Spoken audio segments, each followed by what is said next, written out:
Señor Jesús, con ganas de volverte a buscar, de volverte a anhelar, de volver a desear esa presencia tuya, Señor Jesús. Te damos toda la gloria, toda la honra y toda la adoración por los méritos de tu único Hijo Jesucristo, a quien damos toda la gloria. Amén y amén. Okay. ¿Le puede bajar un poquito, hermano? Político nomás. Quiero compartir con ustedes una palabra que Dios ha estado tocando mi corazón y Dios ha estado tratando con mi vida estos últimos días fuertemente. Y esta mañana oraba y le decía: Señor, lo que yo sienta en este lugar, que los hermanos lo sientan también, ¿no? La presencia, esa hermosura de la santidad de Dios, ¿no? Acogernos a ella. Saber de que Dios no está durmiendo, saber de que Dios tiene control de nuestras vidas. Sabemos de que Dios es el único que va a hacer cosas grandes en medio de nosotros, ¿no?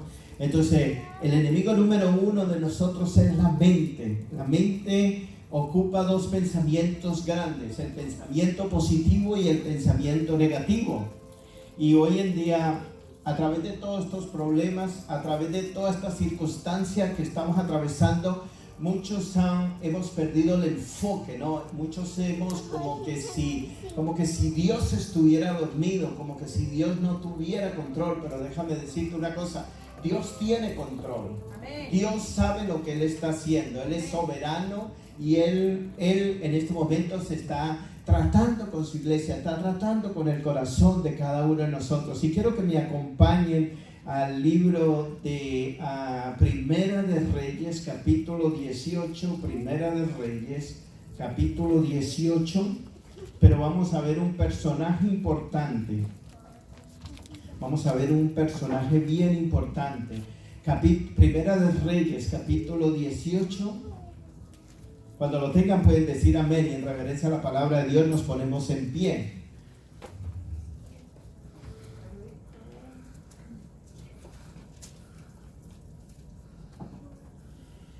¿Lo tienen todos?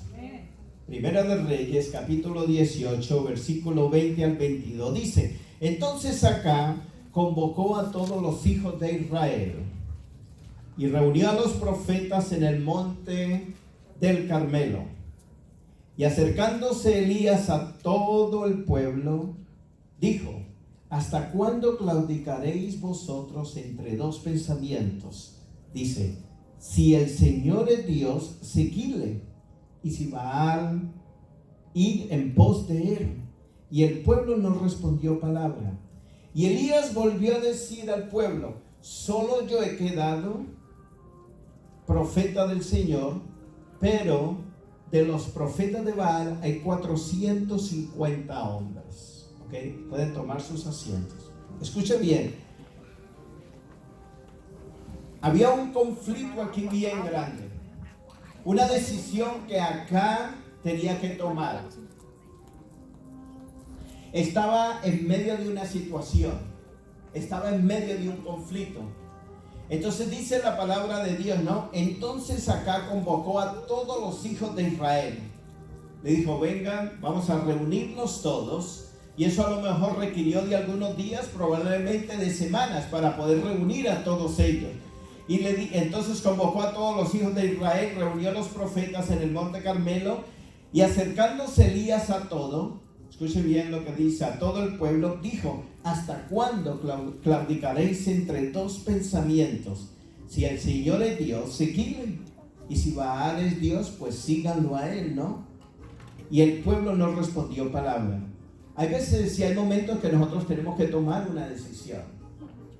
Yo sé que no es fácil, porque vienen momentos difíciles, momentos en los cuales nosotros, el ser humano, por naturaleza humana, estamos acostumbrados que muchas veces, cuando no vemos el poder de Dios, cuando no vemos la unción de Dios, cuando no vemos que Dios hace milagros, como que el ser tiende a bajar un poquito, ¿no? A disminuir la velocidad. Entonces como que perdemos la dirección, como que perdemos la ruta. Entonces, él viene muy claramente porque él se encontraba en este conflicto y él les dice, ¿hasta cuándo ustedes van a claudicar entre dos pensamientos? ¿Hasta cuándo a ustedes van a saber quién es el Dios verdadero, no? Entonces él viene en el versículo 22 y le dice, y Elías volvió a decir al pueblo, solo yo he quedado profeta del Señor, pero de los profetas de Baal hay 450 hombres. Imagínense, un solo hombre enfrentado con 450. Es una diferencia bastante grande. Es una diferencia que nosotros tenemos que mirar y observar. Muchas veces nosotros decimos, bueno, yo soy aquí, no tengo poder, no tengo conocimiento, y a lo mejor hay mucha gente que me rodea alrededor de mí. Pero quiero decirte, hermano, que cuando tú tienes al Rey de Reyes y Señor de Señores, tú tienes un poder sobrenatural. Porque Él es el que nos lo da a nosotros. Él es el que nos da la sabiduría, Él es el que nos da el conocimiento. Entonces, muchas veces la mente de nosotros siempre tiende a bajar un poco. Y el mayor enemigo de nosotros son nuestros pensamientos. Por eso es que usted ve que muchas veces usted está aquí, pero su mente es tan poderosa que usted está pensando cosas de su país, o está pensando, allá donde yo vivía me acuerdo de esto. O sea, en cuerpo usted está aquí, pero su mente está allá, está pensando, ¿no? Pero lo más importante de todo esto, que yo quiero hablarle de un personaje bien importante, que él perdió el enfoque, que él era un hombre que tenía una responsabilidad bastante grande. Dios le había delegado a él una responsabilidad dentro del santuario de Dios. Y cuando él sale del santuario de Dios, él perdió el enfoque, perdió la presencia de Dios. Y para volver a recuperar la presencia de Dios es algo difícil. Para volver a recibir eso que Dios nos da a nosotros, nos cuesta. Quiero que me acompañen al libro de Salmos, capítulo 73. Y es algo hermoso, ¿no? Algo que, como le digo, Dios está tratando con mi vida, Dios está tratando con mi corazón, y Dios me está dando palo a mí, ¿oyó? Me está dando palo a mí. Entonces, esto ha tocado mucho mi corazón, especialmente entre ayer y hoy, que tuvimos con mi esposa un tiempo de ayuno, de buscar de la presencia de Dios. Entonces, estamos tratando de volver a recuperar otra vez la unción de Dios, ¿no? Entonces mira lo que dice el Salmo capítulo 73. ¿Todos lo tienen? Mira lo que dice. Él empieza con palabras muy hermosas, pero vamos a mirar primero los puntos negativos. ¿En qué él falló? Y cómo él hizo para volver a recuperar otra vez cómo hizo para volver a recuperar la presencia de Dios. Mire que él tenía conocimiento. Él sabía en quién él confiaba, ¿no? Entonces dice, ciertamente, versículo 1, ciertamente, ¿qué dice? Es bueno Dios cuando tú ves la palabra Israel, tú sabes que nosotros somos el Israel espiritual de Dios. Tú pones tu nombre ahí, ¿no? Ciertamente es bueno Dios para con Guido, para con los limpios de corazón. Pero yo, Asá, casi se deslizaron mis pies, por poco resbalaron mis pasos, porque tuve envidia ¿de qué? De los insensatos, viendo la prosperidad de los impíos, porque no hay ataduras para su muerte, antes su fortaleza está entera. No están en los afanes de los mortales, ni son azotados como los demás hombres. Pero por eso la soberbia los ciñe, cual collar se cubren de vestidos de violencia. Sus ojos se les saltan de gordura, logran con creces los antojos de su corazón. Se mofan y hablan con maldad de hacer violencia, hablan con altanería. Ponen contra el cielo su boca y su lengua pasea la tierra. Por eso su pueblo vuelve aquí y aguas de lleno les son exprimidas. Y dicen, hay una pregunta ahí, ¿cómo sabe Dios? ¿Y hay conocimiento en el Altísimo? He aquí, estos impíos que prosperan de continuo en el mundo aumentan sus, ¿qué dice? Riquezas. Verdaderamente en vano he limpiado, ¿qué dice? Mi corazón. Y lavado, ¿qué dice? Mis manos en inocencia. Y he sido azotado todo el día y castigado por la mañana.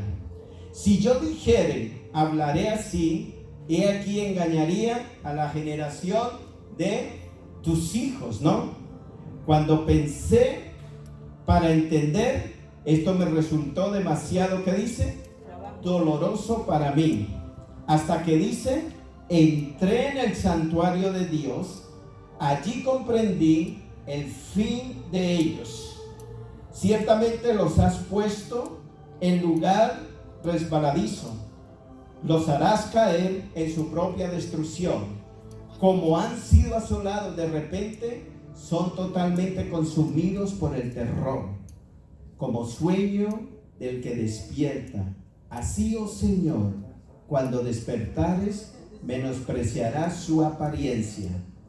De veras se amargaba mi corazón y en mi interior sentía punzadas, pues yo era ignorante y no entendía. Era como una bestia que dice, delante de ti. Y mire esto, el versículo 23 ya empieza él a ver otro panorama. Dice, con todo yo siempre estuve contigo, me tomaste de la mano derecha. ¿Ok? Hasta ahí vemos los pensamientos negativos. Vamos a estudiar un poquito estos pensamientos negativos. Lo primero que quiero enseñarles, ¿quién era Asa? Asa, él tenía una responsabilidad bastante grande en el santuario de Dios. Él, bajo el mandato de David, él era un levita. Él tenía un alto cargo en la adoración de Dios. Entonces, por eso él ya conocía a Dios, él sabía quién era Dios, pero el ego y el pensamiento negativo lo desvió a él. Los afanes de este mundo. Dice el comentarista aquí, dice, este es el tercer libro de los Salmos, denominado el libro Levítico. Su tema es el santuario. Así como el del primer libro era el hombre bienaventurado, y ustedes se acuerdan que dice bienaventurado, ¿no? Todo aquel que confía en Jehová, cuya confianza en Jehová, ¿no? Entonces, su tema es el santuario. Así como del primer libro era el hombre bienaventurado, que era Cristo, y el segundo, Israel, su pueblo. El tema de este libro en Israel, como adorador en su tiempo de angustia, en su momento de aflicción, en su momento de malos momentos, él tenía que estar allí. Él tenía una responsabilidad para estar allí, ¿no? Pero vamos a mirar el punto de vista donde hasta cuánto Dios confía en nosotros. Hasta cuánto Dios puede delegar sobre nosotros una autoridad. Y mira lo que dice de la autoridad tan grande que tenía este hombre. Y vamos a mirar Primera de Crónicas, capítulo 16, versículo 4. Está más atrás, si ustedes lo miran, está más atrás. Primera de Crónicas, capítulo 16.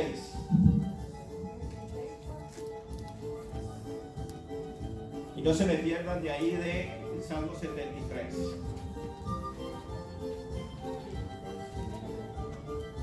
Primera de Crónicas, capítulo 16, versículo 4 y 5. Mira lo que dice. ¿Lo tienen todos?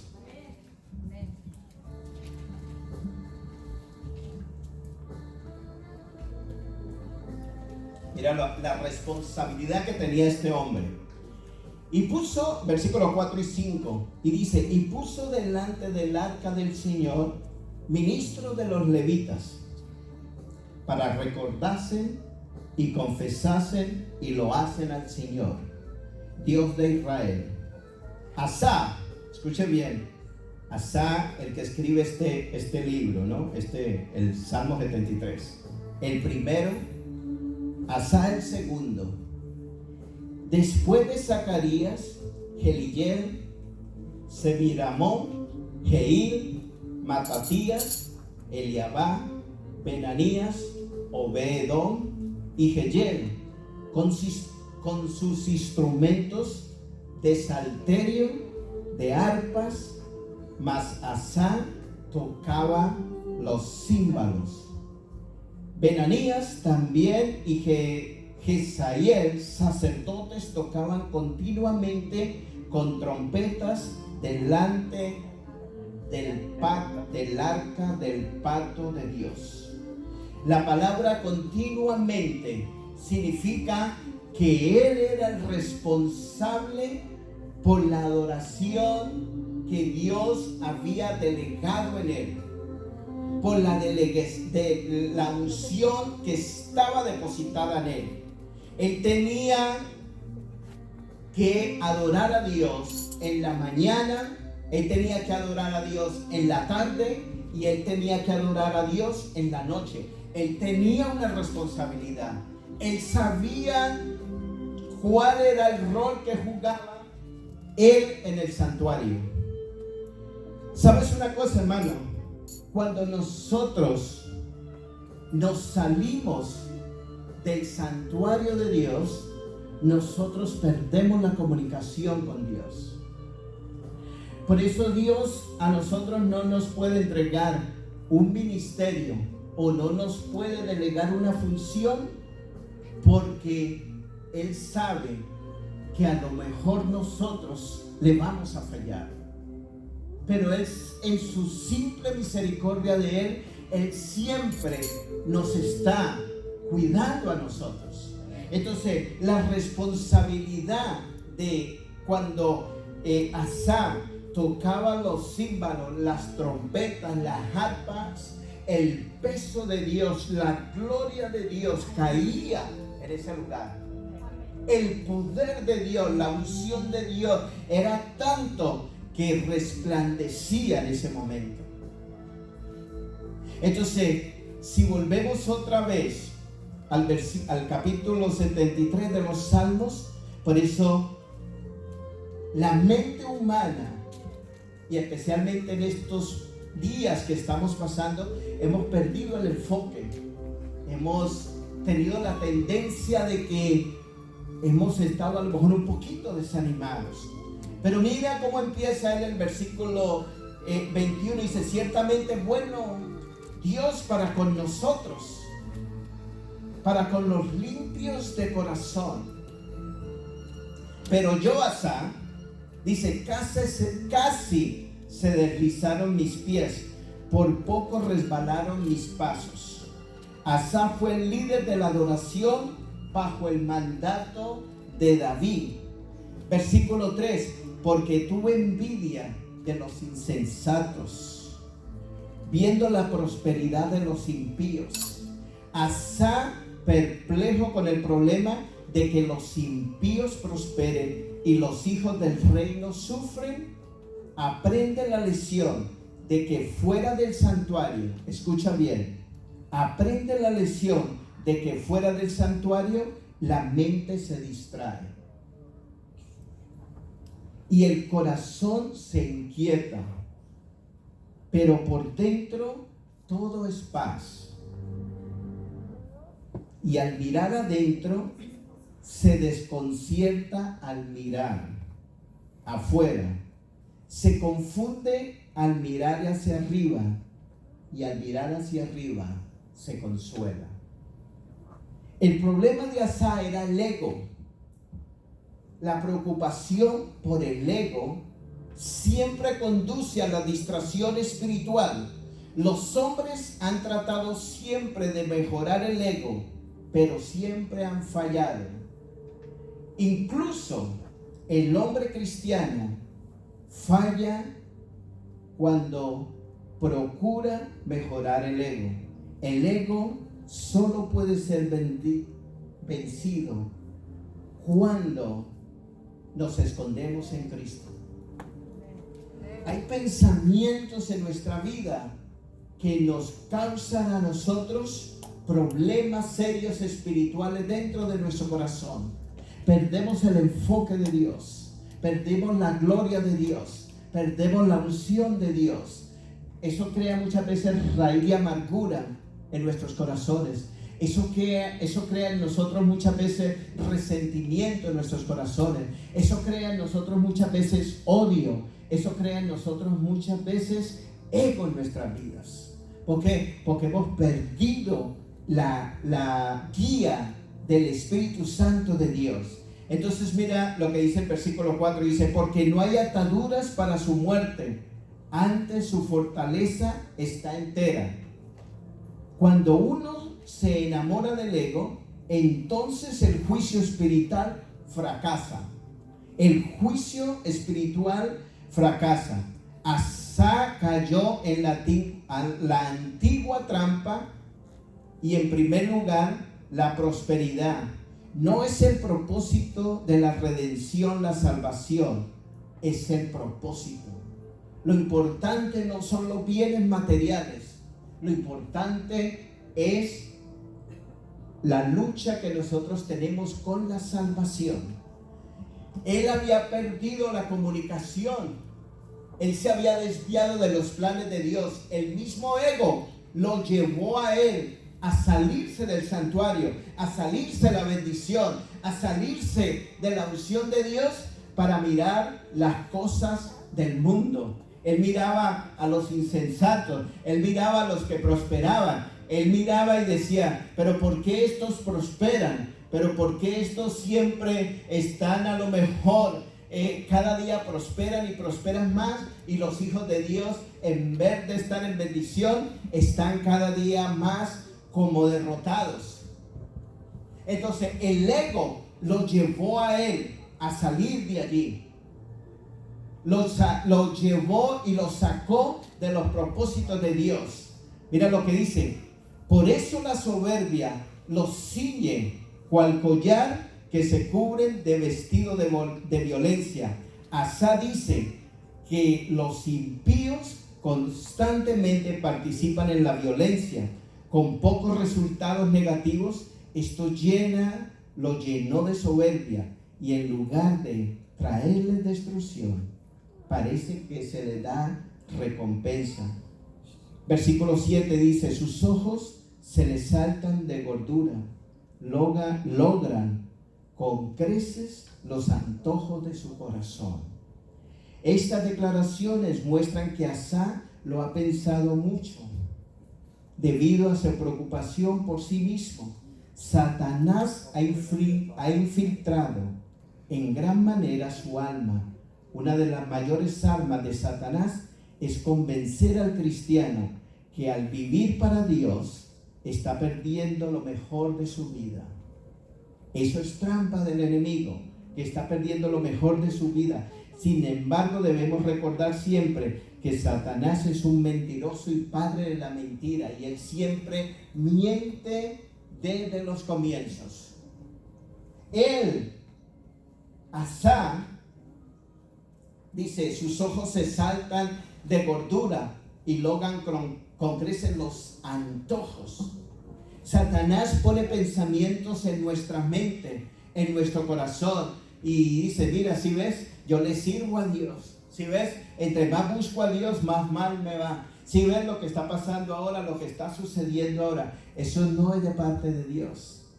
Eso es una mentira del diablo. Eso es una mentira de Satanás.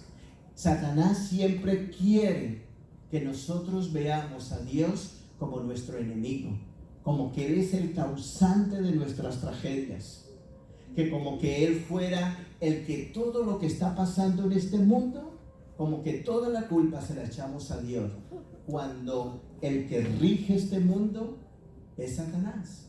Él es el príncipe de este mundo. Entonces pensamos que Dios como que no tuviera la cordura para Él tomar el control. Mira lo que dice: se mofan y hablan con maldad y hacer violencia, hablan con altanería. El discurso del impío es elevado en relación con la forma en que oprimen a la gente y parece no causarle daño. Entonces todo eso, todos esos pensamientos, como que su estómago como que le ardía a él. Pero ¿por qué? ¿Por qué siempre está aconteciendo esto? ¿Por qué siempre ellos están prosperando y nosotros que servimos a Dios, nosotros que realmente entregamos nuestra vida a Dios, siempre a lo mejor en vez de irnos en bendición, vamos en derrota? No son pensamientos de Dios, son pensamientos del enemigo. Yo lo único que puedo decirte es que Dios quiere lo mejor para cada uno de nosotros. Mira lo que dice el versículo 9, dice: ponen contra el cielo su boca y su lengua pasea la tierra. Todo lo que ellos dicen está en oposición a la palabra de Dios. Se jactan de los que van a hacer la maldad, que sea y parece que están en condiciones de hacerlo sin obstáculos. Los impíos siempre están a hacerlo sin obstáculos. Versículo 10, pero eso, su pueblo vuelve aquí y aguas de lleno les son exprimidas. Hacen que los hombres que se han convertido de una vida de codicia vuelvan a ella. Y dicen: ¿cómo sabe Dios? Si ve ahí hay una pregunta, dice: ¿cómo sabe Dios? Y hay conocimiento en el Altísimo. En otras palabras, se ríen de Dios, se burlan de Dios. El impío siempre se burla de Dios, se ríen. ¿Acaso Dios sabrá? ¿Acaso Dios entenderá? Y usted los ve que ellos prosperan. Y usted los ve que ellos siempre salen adelante. Miren lo que dice el versículo 12. Y aquí estos impíos se prosperan, que prosperan de continuo. En el mundo aumentan sus riquezas. Es cierto que algunos impíos prosperan económicamente. Eso es verdad. Que hay impíos que prosperan económicamente, pero por lo general no es cierto, porque comienzan bien, pero terminan mal. Déjame decirte una cosa, hermano: la bendición no está en la prosperidad financiera. La bendición está en lo espiritual. Amén. En lo espiritual, ahí está la bendición. Versículo 13 dice: verdaderamente en vano he limpiado mi corazón. Escucha bien, versículo 13 dice: verdaderamente en vano he limpiado mi corazón y lavado mis manos en inocencia. Cada ataque de Satanás dirige en contra de un creyente, independientemente de su dirección, es precisamente con un solo propósito: destruir la fe de la persona. En otras palabras, Asa está diciendo que no hay provecho en el vivir para Dios. Y eso es lo que trae pensamientos a nuestra vida. Por eso es que el mayor enemigo de nosotros es la mente. La batalla que nosotros libramos todos los días de nuestra vida es la mente. Los problemas que nosotros tenemos todos los días es la mente. Y él estaba en esta batalla, a pesar de que él era un hombre que tenía una responsabilidad delante de Dios, a pesar de que era un hombre que tenía que estar en el santuario de Dios. Él se desvió, él se desligó de ahí. Y mira lo que dice el versículo 15: y si yo dijere, hablaré así, he aquí engañaría a la generación de tus hijos. Él sabía que la prueba estaba en su contra, la maldad no era provechosa, mientras que el vivir para Dios lo es. El vivir para Dios es lo mejor que nosotros podemos hacer. El vivir para Dios es la mejor medicina para nuestros huesos. Entonces mira lo que dice: hasta que entré en el santuario de Dios y allí comprendí el fin de ellos. Escucha bien lo que dice aquí: hasta que entré en el santuario de Dios y allí comprendí el fin de ellos. ¿Sabes una cosa, hermanos? A nosotros como hombres y como naturaleza humana muchas veces nos ha impedido entrar al santuario de Dios. Si tú miras desde el Antiguo Testamento, los grandes hombres de Dios, para poder ver la gloria de Dios, ellos tuvieron que pagar un precio. Entonces, si ustedes miran en el Antiguo Testamento, estaban, ¿se acuerdan? Los atrios, el lugar santo y ¿qué más? Y el lugar santísimo. Entonces, llegaban y todos en los atrios se gozaban, ¿cierto? Cantaban, danzaban, se regocijaban, oraban a Dios, dabanle gracia a Dios. Cuando Dios nos empieza a exigir a nosotros, tenemos que entrar al lugar santo. En el lugar santo es cuando empezamos a tener una batalla con Dios. Es cuando Dios nos empieza a quitar alfileres de nuestra vida. Esos alfileres que nos incomodan, esos alfileres que nos chuzan y que saben que nosotros no está siendo de provecho, que eso no está siendo de bendición para Dios. Entonces cada vez que te saca un alfiler de esos, te duele allí. ¿Por qué te duele? Porque es algo que a ti te agradaba, a la carne le agrada, pero a Dios no le agrada. A Dios no le agrada. Entonces, ¿qué sucede? Ahí vienen los conflictos, ahí vienen los problemas, ahí vienen las situaciones. Si tú miras, ¿te acuerdas la bendición entre Esaú y Jacob? ¿Para quién era la bendición? Para Esaú. Para Esaú. ¿Y quién se la robó? Jacob. Y entonces no empieza Dios con una lucha con él. Hasta le cambió el nombre porque él viene y le dice, ¿cómo te llamas? ¿Acaso Dios no sabía cómo se llamaba él? Y él le cambia el nombre porque dice, ya tu nombre no será más, porque eres un engañador y hasta que no cambies no vas a poder recibir la bendición de Dios. Entonces, cuando nosotros entramos al lugar santísimo, ahí es donde tenemos el problema. Ahí es donde nosotros vemos, porque ahí vemos totalmente a Dios en toda su plenitud. Ahí vemos a Dios en toda la esfera de la gloria de Dios. Ahí vemos a Dios en toda su majestad. Porque ahí nosotros completamente nos desnudamos delante de Dios. Ahí no podemos engañar a Dios. Ahí no podemos ir con mentiras. Ahí no podemos ir con engaños.